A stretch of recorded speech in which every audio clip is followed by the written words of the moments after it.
Hey there, welcome back. Well, today I am sharing my Norwegian Breakaway review. My husband and I recently went on the Breakaway for the first time. That was actually our first time sailing with Norwegian. So of course, there was a lot of comparison because we have taken a lot of cruises. For those of you that are new to my channel, hi, welcome.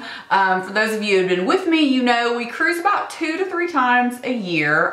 We've been on most of the major lines except for Disney, and we've sailed different sizes of ships and several times within each line. So we definitely have our favorites, and when you've cruised that much, now it's been like over 20 cruises. I've kind of quit counting a little bit. You definitely notice things. When you've been cruising a long time and you cruise a lot, whether you have a favorite or not, it's like you're just gonna notice things. So please keep that in mind. I always feel like these kind of videos have a little bit of a disclaimer at the beginning because people get upset or offended if you say something, that maybe doesn't align with their thoughts on their favorite line or the ship. And, I always say too, there could be a group of like 10 of you that go on the same ship and you're all gonna have a different experience depending on, what you're looking for, what you like. But that's why I also encourage people to always try out different cruise lines, because that way you know what you like and you don't like, or, you can have your favorites. Really, there's never any really bad cruise. I feel like they all have there are pros to them and things that are good about them. Even if they're not our particular favorite cruise line or ship, you can always find the positive. So I kind of wrote up a list of pros and cons here I have on my computer. And my husband and I went into this cruise knowing we were going to review it for you guys, because so many people have always asked us, if we've cruised Norwegian. It just never really worked out, or the timing or whatever. So we went on the Breakaway. It was actually the first cruise out of New Orleans for the Breakaway. So I kind of give that, a little bit of thought in some of this too that I'm going to talk about, because, there's always a little bit of a learning curve when it's a cruise ship first time in a new port. That's actually the largest cruise ship to ever sail out of New Orleans to date. I think that was our 3rd time total sailing out of New Orleans. So again, we had written kind of a little pros and cons, just little things we would think about or notice that we liked or didn't like along the way so that we could let you guys know. Overall, it was a great cruise and we really enjoyed seeing something different. We always look forward to that, There's always that like comfort of home kind of, so to speak, on the lines you love and, the familiarity of it, but yet there's also that excitement when you go on a new cruise line or a new ship. Another thing that was a pro was the fast dinner service. Now, I don't know if you guys like this or not, but we appreciate when service kind of follows a pretty good pace, at dinner. Some like to just sit and take their time, but if you're gonna see a show or maybe you have reservations or something, I like it when things flow like pretty well. And we noticed that was the case in the dining room. So if you have watched my cruise vlog, I did a little ship tour and pointed out that there was 3 main dining rooms. There's Taste, Savor, and the Manhattan room. The Manhattan room was definitely our favorite. And I would say the service there was great. The service overall on the ship we thought was really good. Didn't have a problem. The staff was very nice. Clean off tables quickly in the buffet in the mornings. We noticed at breakfast, which is a plus, because some ships, it seems like they do that and some not. So we always appreciate and notice when they are keeping up on that so that there's free seating. So the food and the dining choices were really great. We really appreciate, Norwegian's known for the freestyle dining. However, I still get comments. A lot of people don't realize that most cruise lines do this now. The only difference is Norwegian has several different restaurants that are included in the free dining and that you can eat at any time. Well, most cruise lines now have anytime dining where you can just walk up and sit. You don't have those set times. They still do have the set times where Norwegian does not at all. But so many people think, cruising's still just that, oh, I gotta eat at 5:30 or 8:30 or whatever the times may be. My husband and I haven't done that in years, and we always tell people I couldn't cruise if I had to go to dinner at a certain time. Sometimes if there are a big number of you, it's easier to have a set dining, but I love just being able to, tonight I want to eat later. Maybe tomorrow I want to eat earlier if you have a show to work around or something. So most cruise lines do that, but that is definitely something that Norwegian started, and I think other cruise lines probably just followed. But it was very cool to have different options that were included. So again, like I said, you had the 3 main dining rooms. We actually had a dining package this time. A lot of times Norwegian anymore is offering you know, their perks that go with it, like free beverage package, dining, especially dining, things like that. You can pick which ones. So food was definitely good. In the buffet, I would say it was pretty good. It was about average, really. But in the dining rooms at night, the food was definitely good. And our food in like the French bistro and things like that were fantastic. I would have to say in Cagney's, the steakhouse, I've had better food in especially restaurant steakhouses on other ships, but it was still good. The atmosphere was good. So I just want to touch on the food in O'Sheehan's real quick. O'Sheehan's is a large bar, and then on one side there is like the bowling and the games and the pool table. Again, I had shown this. We ate lunch there our first day because we thought, you know, a lot of times the buffet or different restaurants are crowded, so we're like, we'll go there. And even it was a little bit crowded, but I thought, you know what, this is gonna be the coolest place because it's open 24/7. Pub style, bar style kind of food. We were a little disappointed in the food, and you know, it was just okay. Now it could have just been what we got. Others may have had, you know, great food at O'Sheehan's, but to me, that was disappointing because I thought that would be one of the best places on the ship as far as like just go in and grab a quick bite sometimes, but it was just okay. So I want to get back to the beverage package. So my husband and I had a beverage package. Something to note that definitely is a negative for us. The water was not included. Bottled water was not included in the beverage package. I have never been on a cruise line where the bottled water was not included.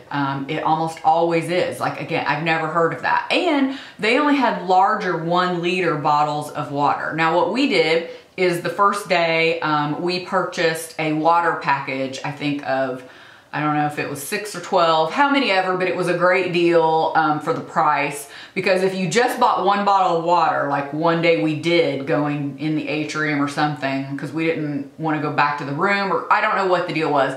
It was like $8 for 1 bottle of water, the 1 liter.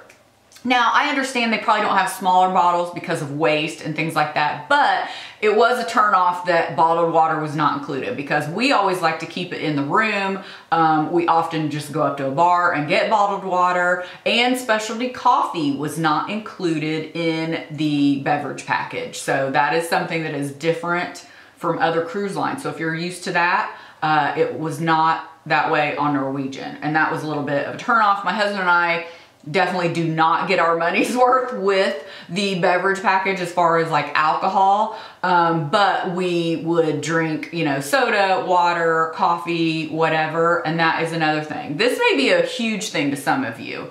You Diet Coke drinkers out there know what I'm talking about. We drink Coke products, and specifically Diet Coke, and they do not have Coke products on Norwegian. They have Pepsi products. Now we knew that going in because we had researched. But if you don't, and you are somebody that you like your morning Diet Coke, or you drink Coke products all day long or whatever, and I mentioned Diet Coke because, again, you Diet Coke people out there, you know who you are and why it matters. It's about like coffee people, you know? So that is something to think about. If you are a Coke person, not a Pepsi person, Norwegian has that. Now, however, on their private island, Castaway Cay, they had Coke products, which is weird because that's their private island. So I don't know if it's just a ship thing there with some contract, but they did have Coke products on the private island at Castaway Cay. The shower. This was something my husband was like, I'm calling it. This is one of the best showers. So we always get a balcony room. So we are always used to kind of a similar layout and everything on most cruise ships. The layout of the room was actually really good. A lot of storage. So I really appreciated that. And it's going to depend though, if your bed is near the window on the balcony or near the wall. I would say I would prefer it near the balcony in this case because of where the closet is. I didn't love the closet layout, so that was definitely a con for me because it's literally right by the bed and you had like a little bit of room and you both couldn't be there doing something. You know, you kind of always have to shuffle back and forth, and So that, I didn't like that layout, but we've stayed both, and it really just depends on the particular ship, the cruise line, the layout, whether I like the bed near the window or not. In this one, didn't love that layout, but the rest of the cabin was great. A lot of storage. The shower, that's what was great. The shower is definitely bigger than most cruise lines. And I thought the bathroom in general, again, from that cruise vlog I showed, it was a nice size and a nice layout. There was nice storage in the bathroom. So another plus that I wanted to mention that we actually really appreciate, if you are a coffee drinker, they have coffee in the rooms. You never see that on cruise ships. Now, certain levels of rooms possibly on ships, they may have that, like if you're, you know, in a spa package or something, you know, they may, but just in the standard balcony rooms, they normally do not have that. So it's like a little Keurig type machine, you know, like you'd get in a hotel. The only thing I would say, this was definitely a con. If you are a tea drinker, like my husband, their selection was not that good. All that they have is Lipton, and the selections within the Lipton, it's like there were several choices, but they weren't that good, and some of them just didn't taste that good. He usually brings a few of his own anyway, but the tea choices were not that good at all. I had shown the mini bar on the vlog. The mini bar is not included either. So if you want to purchase anything out of the mini bar, it is not included in your beverage package. Limited TV channels. I know some of you are like, oh, I never watch TV. I never spend time in my cabin. We do. It seems like, you know, just those weird times a day where you want to go back and relax before dinner or before you start getting ready. We feel like we always end up watching a movie, either out on deck or in the room. Again, those weird times, maybe you're just going back to relax a little bit before you get ready for dinner. Very limited channels, and you had to pay for movies, which is something I've never seen. Maybe other cruise lines do that and I've just not noticed, but you had to pay for movies. Matter of fact, I think Royal Caribbean, maybe now you have to pay for movies as well. They do have a screen, as I'd shown in the vlog video, out on the back of the ship that they play movies, but it didn't seem like they had them very often. Like, you know, Princess has the movies Under the Stars, and Days at Sea, they'll have them in the afternoon, which is a great thing to watch and just relax out in the sun. So no movies like that we saw. And when they did have movies in the atrium, which it seemed like they did fairly often, this is another thing I'll just touch on with this as well. They would do movies in the atrium, but the atrium is very small. It does not hold a lot of people. So there's just no room. If you want to see a movie, if you don't get there, then you're not going to see it. And if they had an event before the movie, people would have already been there taking up the chairs. That's something we noticed they did a lot that we did not appreciate. A lot of cruise lines, they'll do movies in the theater where there is a larger amount of seating. This one, they did a lot of things in the atrium, which a lot of ships do, but they had a lot of things back to back. So if you decided, oh, I'm gonna do trivia at this time, but there were a towel folding demonstration or something else prior, or 2 or 3 things back to back, people just sit there, and they sit there for hours and hours and hours, and then there's nowhere to sit. We noticed several times people walking through, nowhere to sit. We heard several people talking about this a lot as well, nowhere to sit in the atrium. So I think they need to break up things in different areas, or definitely hold them in an area where there's a larger amount of seating so more people can attend. So this was another thing that we heard people talking about. A lot of the bars and things were small. There's a lot of them, but that's something Norwegian, it seemed like on this particular ship, there's a lot of little gathering places, a lot of little bars, a lot of little entertainment, and they're all spread out, but they're small, so not a lot of people can fit in each one. So that kind of leads me to the making reservations for, you know, dinner ahead of time. Of course, that's usually a no-brainer. Especially restaurants, you do need to make dinner ahead of time because all the popular times are taken. Now, usually, of course, 9 o'clock at night is always open. So we had no problem with that. I did that online before we even sailed. And then when you get on board that day, you can make changes if you want with the guest services area, or you can, you know, make your reservations, make changes, book additional shows. So we booked our shows that day when we got on board. And I would definitely suggest doing that your first day, or you may miss out on something you want to see. Now, they do let you know like what days you're in port and stuff like that, but it's a little hard navigating like, oh, we knew we already had 3 specialty dining choices reserved. Well, then you're having to look at the entertainment to see if that matches up or that you're not overbooking. And they kind of help you with that, but it's a little mind-boggling trying to think, oh, this day we're in this port, but we don't leave till later. So maybe, you know, I want to see a show later.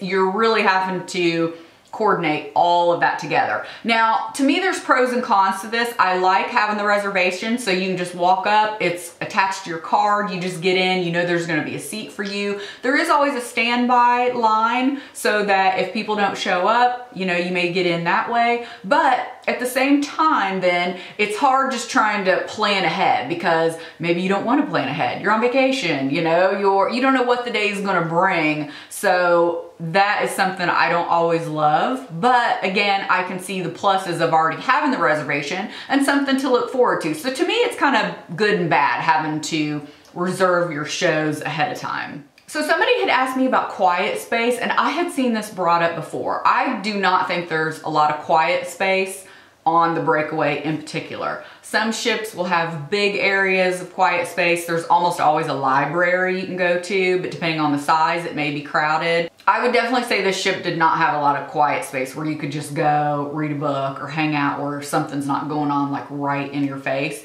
Now, they do have the outdoor area, which I had shown again on the vlog. We spent a lot of time there, but again, it may get crowded as well. So the last thing I just wanted to talk about, this definitely kind of is a pro and a con, but definitely more of a con we talked about, is the luggage tag system getting off the ship. Now, if you are familiar with like every other cruise ship, if you are going to set your bags out the night before, you have luggage tags, and they're usually color coded or number coded, and they come and get them and then you pick them up the next morning. Now, some ships you can do walk off, which they also offer that on Norwegian, where you can take your bags yourself. So, and sometimes that's good, not depending on, you know, keep in mind if your bag's real heavy, you're lugging it off the ship yourself.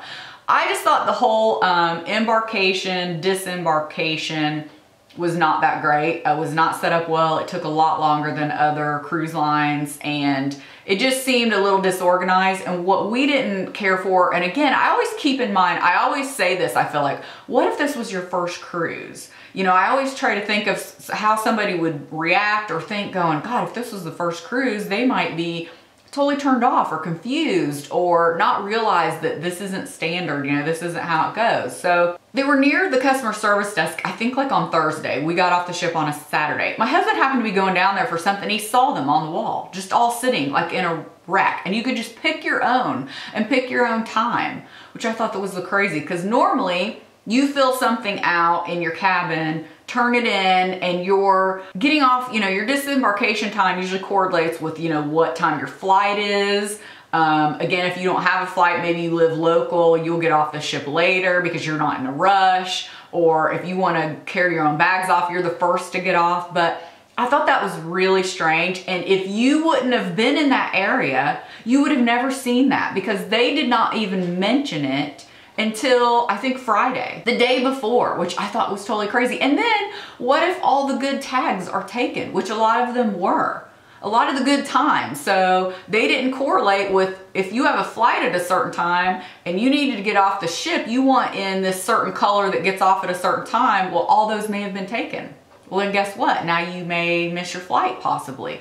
I didn't love that at all. I realize it takes a lot of work off of them, of filling out the paper and then sending the tags to your room and all that. I understand on their end, it probably makes it a lot more efficient and convenient. However, if you're gonna do it that way, I feel like the communication to the passengers needs to be bigger, especially for those of us that cruise a lot, and on other cruise lines, we're used to them being sent to your room and you filling something out. Or if you're a new cruiser, you wouldn't know how any of that works. So I definitely think it needs to be communicated a little better and quicker, so that you had time to go look for them and get a good time. All right, sorry about that. I got cut off. Hopefully it wasn't right in the middle as I was getting ready to say something. So I just wanted to recap real quick. Overall, we really enjoyed it. It was nice seeing something new. The cabin was nice. The food was really good. The entertainment was good.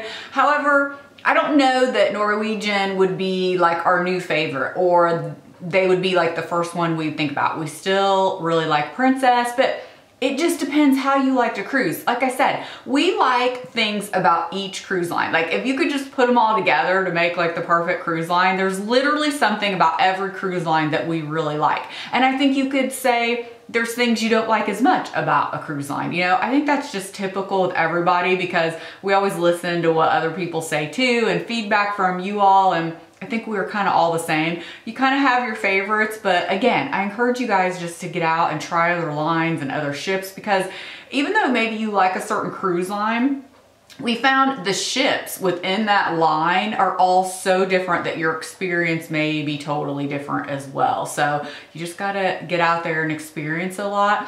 But again, overall, it was a really nice cruise and we're really glad we tried Norwegian. So hopefully I answered your questions. If I did not, definitely leave me a comment below. And let me know if you have sailed the Breakaway or Norwegian, your thoughts, what's your favorite cruise line? I get asked that all the time, and really it just depends. And when people ask me for my recommendations, you know, I always ask, it depends what you're looking for. Are you going with the family? Are you going at spring break? What time of the year are you going? Things like that. So I hope you guys enjoyed it. I will list all the videos I spoke about below and the other cruise playlists, so definitely be sure to check those out. I appreciate you guys taking the time to watch, and I'll see you in the next video. Bye.